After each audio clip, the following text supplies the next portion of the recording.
This safety video will explain the OSHA Occupational Safety and Health Administration standards for barricading to prevent accidents and fatalities. The type of barricade to use depends on the area and application.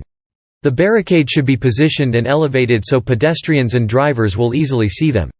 In windy or high-speed conditions, barricades should be properly ballasted and supported for effectiveness. Protective barriers keep workers, laborers, and citizens safe. Traffic barricades are portable or fixed systems, having from 1 to 3 rails and markings to control road traffic by closing, limiting, or diverting oncoming traffic from another area. There are 3 types of road barricades: Type 1, 2, and 3. Selecting the right barrier depends on the job and circumstances. Type 1 style folding barricade has only one reflective panel or rail and must be 24 inches wide with orange and white stripes alternating at a 45-degree angle. They collapse easily on impact and avoid becoming a flying projectile that could harm vehicles or pedestrians and are used to control low-speed traffic.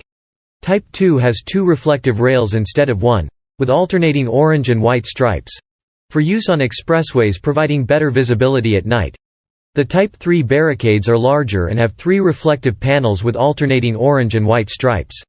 They are used for detours, road closings, and around heavy equipment and are at least 4 feet wide, or larger. Areas of normal pedestrian traffic, such as the process units, have an excavation greater than 1 foot, shall have a rigid barricade, 2-inch x 4-inch lumber or equivalent, 42 inches high, placed at least 2 feet in front of the edge of the opening. Ground openings less than 1 foot deep only need to be flagged off with barricade tape and must be at least 2 feet in front of the edge of the opening.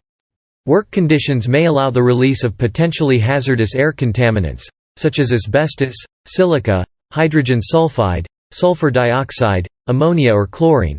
The affected area must be barricaded with the appropriate warning signs and/or barricade tape.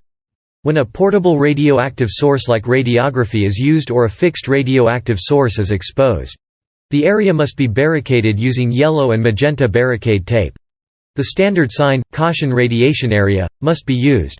Barricade tape that reads, "Caution," is used only as a caution sign denoting the specific hazard and must be posted along with the barricade tape. Hazards must be barricaded at all access points and removed only after the hazard no longer exists. Properly worded barricade tape shall be used to prevent personnel access to areas within the swing radius of the rear of the rotating counterweights of cranes. We now provide professional PowerPoint presentations, at no cost.